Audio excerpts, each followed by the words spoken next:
ఇది నిజంగా ఇంట్లో చేసిన చిక్కీయేనా లేక స్వీట్ షాప్‌లో కొన్నదా అని ఒక్కసారి అనిపించేలా ఉంది కదా! చూడటానికి ఇంత పర్ఫెక్ట్‌గా ఒక్కో పీసు ఇంత నీట్‌గా, ఇంత షైనింగ్‌గా రావాలంటే ఎలా చేయాలి? బయట దొరికే చిక్కీల టేస్టు, లుక్కు రెండూ రావాలంటే ఏ టిప్స్ ఫాలో అవ్వాలి? అవన్నీ ఈరోజు వీడియోలో క్లియర్‌గా స్టెప్ బై స్టెప్ మీతో షేర్ చేస్తాను. ఇంకో విషయం, డ్రై ఫ్రూట్స్ నేరుగా తినమంటే చాలామంది అంతగా ఇష్టపడరు కదా! అదే ఇలా చిక్కీలా చేసిస్తే అడిగి మరీ తింటారు. ముఖ్యంగా లేడీస్‌కి, పిల్లలకి ఇది చాలా మంచిది. రోజు ఒక చిన్న పీస్ తిన్నా కూడా శరీరానికి అవసరమైన మంచి పోషకాలన్నీ అందుతాయి. ఒక్కసారి సౌండ్ వినండి, ఎంత పర్ఫెక్ట్‌గా వచ్చిందో మీకే తెలుస్తుంది. మరి వీడియోని ఎక్కడా స్కిప్ చేయకుండా చివరి వరకు చూడండి. ప్రతి చిన్న టిప్ కూడా చాలా ఇంపార్టెంట్. మరి లేట్ చేయకుండా రెసిపీ ప్రాసెస్‌లోకి వస్తే, ముందుగా ఒక ప్యాన్‌లో 2 టేబుల్ స్పూన్స్ నెయ్యి వేసుకుందాం. నెయ్యి కాస్త హీట్ అయ్యాక 1 కప్పు జీడిపప్పు వేసుకోవాలి. ఇక్కడ మొదటి నుంచి చివరి వరకు కూడా ఒకే కప్పుతో మెజర్ చేసుకుంటే క్వాంటిటీ అనేది కరెక్ట్‌గా ఉంటుందండి. అలాగే బెల్లం ఎంత వేసుకోవాలని కూడా కరెక్ట్‌గా తెలుస్తుంది. అప్పుడే చిక్కీ కూడా పర్ఫెక్ట్‌గా వస్తుందండి. జీడిపప్పుని లో ఫ్లేమ్ మీద కలుపుకుంటూ కాస్త లైట్ గోల్డెన్ కలర్ వచ్చేంత వరకు వేయించుకోవాలి. మరీ ఎక్కువ వేయించకండి. చూస్తున్నారు కదా, ఇలా వేగితే సరిపోతుంది. ఇప్పుడు అదే కప్పుతో 1 కప్పు గుమ్మడి గింజలు వేసుకోవాలి. అదే మనం పంప్కిన్ సీడ్స్ అంటాం కదా, వాటిని వేసుకొని చక్కగా ఇలా కలుపుకుంటూ వేయించుకోవాలి. ఇవి కూడా కాస్త రంగు మారిన తర్వాత అదే కప్పుతో 1 కప్పు సన్‌ఫ్లవర్ గింజలు, అలాగే పుచ్చకాయ గింజలు కూడా వేసుకోవాలి. వాటర్ మిలన్ సీడ్స్ అంటాం కదా, వీటిని కూడా లో ఫ్లేమ్‌లో కాస్త వేగేంత వరకు ఒక 2 నిమిషాల పాటు ఇలా వేయించుకోవాలి. ఇక్కడ ఇవే కాకుండా మీకు నచ్చిన డ్రై ఫ్రూట్స్ అన్నీ వేసుకోవచ్చండి. పిస్తా పప్పు వేసుకోవచ్చు, అలాగే బాదం పప్పు, ఇలాంటివన్నీ మీ దగ్గర ఉన్న డ్రై ఫ్రూట్స్ అన్నీ వేసుకోవచ్చు. అలాగే కావాలంటే ఒక 2 స్పూన్స్ వరకు అవిసె గింజలు కూడా వేసుకోవచ్చండి, చాలా మంచిది. ఈ నట్స్ అన్నీ ఇలా పూర్తిగా వేగిన తర్వాత చివరగా 1 కప్పు నువ్వులు కూడా వేసుకోవాలి. ఇక్కడ మీరు కావాలంటే నల్ల నువ్వులతో కూడా చేసుకోవచ్చండి, చాలా మంచిది అవి కూడా. చక్కగా ఇలా నువ్వులు కాస్త ఇలా కలుపుకుంటూ వేయించుకోవాలి. నువ్వులు వేసిన తర్వాత మరీ ఎక్కువసేపు వేయించాల్సిన అవసరం లేదండి. నువ్వులు అనేవి తొందరగా వేగిపోతాయి, అందుకని చివరిలో వేసుకుంటే సరిపోతుంది. ఇలా 1 నిమిషం పాటు వేయించుకున్న తర్వాత వెంటనే స్టవ్ ఆఫ్ చేసుకుని ఒక ప్లేట్లో తీసుకు పక్కన పెట్టేసుకోవాలండి. నెక్స్ట్ ఇప్పుడు మనం చిక్కీ సెట్ చేసుకునే ప్లేట్‌కి కొద్దిగా నెయ్యి అనేది రాసుకోవాలి. ఇలా నెయ్యి రాసుకోవడం వల్ల చిక్కీ అనేది ఈజీగా వచ్చేస్తుందండి, స్టిక్ అవ్వకుండా. అలాగే స్ప్రెడ్ చేసుకోవడానికి ఒక బౌల్‌కి కూడా కొద్దిగా నెయ్యిని అప్లై చేసుకొని రెడీ చేసి పక్కన పెట్టేసుకోవాలి. నెక్స్ట్ ఇప్పుడు పాకం పట్టుకుందాం. ఇప్పుడు అదే ప్యాన్‌లో 3:30 కప్పులు బెల్లం వేసుకోవాలి. మనం మొత్తం 5 కప్పులు డ్రై ఫ్రూట్స్ తీసుకున్నాం కాబట్టి దీనికి 3:30 కప్పుల బెల్లం అయితే పర్ఫెక్ట్‌గా సరిపోతుందండి.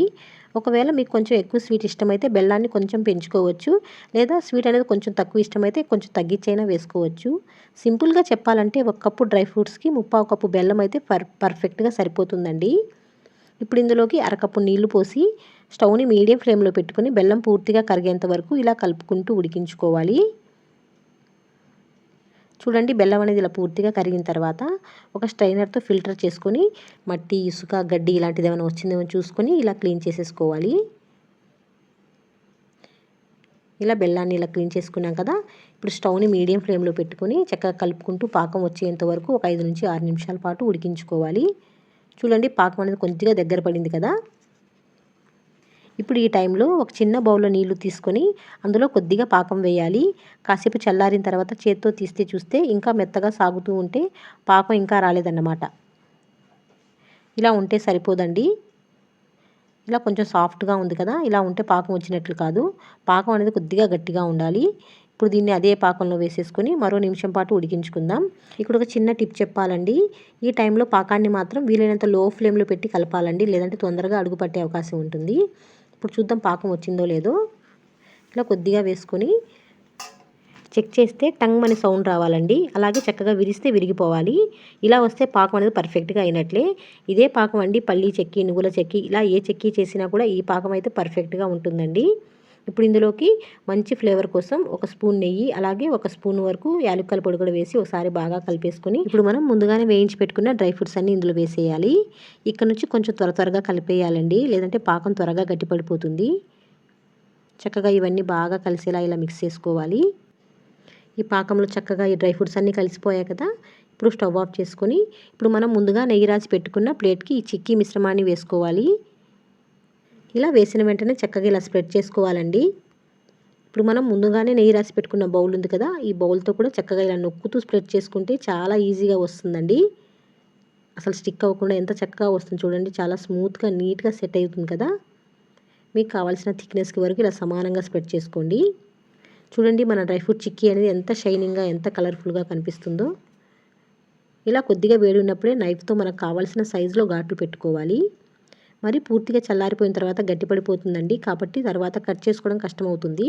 అందుకే కొద్దిగా వేడి ఉన్నప్పుడు ఇలా మార్క్ చేసుకుంటే తర్వాత చల్లారిన తర్వాత చాలా నీట్గా పీసెస్ అనేది వచ్చేస్తాయి.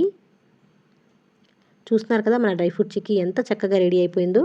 ఇప్పుడు దీన్ని ఒక అరగంట పాటు పక్కన పెట్టుకుంటే పూర్తిగా సెట్ అయిపోతుంది. తర్వాత చూడండి ఎంత ఈజీగా పీసెస్ వస్తున్నాయో. చూస్తుంటేనే అర్థమైపోతుంది కదా, అచ్చం బయట షాప్లో కొన్నట్లే చక్కగా నీట్గా వచ్చింది. ఇలా చిక్కీ చేసుకునేటప్పుడు కొన్ని ఇంపార్టెంట్ టిప్స్ మాత్రం గుర్తుపెట్టుకోవాలండి. చిక్కీ పర్ఫెక్ట్గా రావాలంటే పాకం స్టేజ్ అనేది చాలా ఇంపార్టెంట్. పాకం కరెక్ట్గా వస్తేనే చిక్కీ అనేది క్రంచీగా క్రిస్పీగా వచ్చి స్టిక్ అవ్వకుండా ఉంటుంది. మంచి బెల్లంతో పాకం సరైన స్టేజ్లో పెట్టుకుంటే ఇంట్లోనే చాలా టేస్టీగా బయట కొన్నట్లే చిక్కీ అనేది తయారు చేసుకోవచ్చు. చూడండి మన డ్రై ఫ్రూట్ చిక్కీ ఎంత చక్కగా రెడీ అయిపోయిందో. మంచి గోల్డెన్ కలర్లో పర్ఫెక్ట్గా పీసెస్తో చూస్తుంటేనే తినాలి అనిపిస్తుంది కదా. ఇందులో మనం వేసుకున్న డ్రై ఫ్రూట్ సీడ్స్ వల్ల టేస్ట్ కూడా చాలా బాగుంటుంది. పిల్లలైనా పెద్దవాళ్ళైనా అందరూ ఇష్టపడి తినే హెల్దీ స్నాక్ అండి. తప్పకుండా మీరు ట్రై చేయండి. ట్రై చేసిన తర్వాత మీకు ఎలా కుదిరిందో కూడా ఫీడ్బ్యాక్నివ్వండి. వీడియో నచ్చితే మాత్రం చిన్న లైక్ చేసి మన నీలూస్ కుకింగ్ వరల్డ్ ఛానల్ని సబ్స్క్రైబ్ చేసుకోవడం మాత్రం మర్చిపోవద్దు. అలాగే వీడియోని మీ ఫ్రెండ్స్ అండ్ ఫ్యామిలీకి కూడా షేర్ చేయండి. మీరు ఎలా షేర్ చేయడం వల్ల వాళ్ళకి ఉపయోగపడుతుంది. Thanks for watching.